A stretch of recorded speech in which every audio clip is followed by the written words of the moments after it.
পার্লামেন্টে মুসলমানদের পূর্বপুরুষের সম্পদ দখলে সেই ওয়াকফ বিল পাশ করা হয়েছে।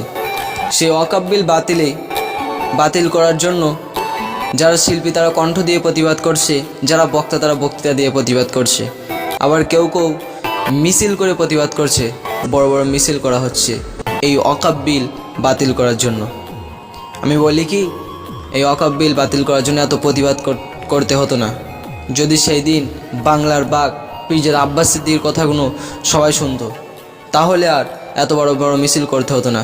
মনে পড়ে সেই দিনের কথা, পীরজাদা আব্বাস সিদ্দিকী বলেছিল, চেয়ারের একটা পায়া দরকার আমার।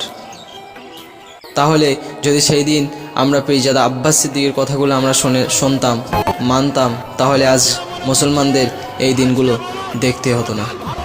যদি বাংলা থেকে যদি 2-5টা নওশাদ সিদ্দিকীর মতো যদি সেন্টারে পাঠানো যেত, তাহলে বিল করার সাথে সাথে চেয়ার ছুঁড়ে মারতো।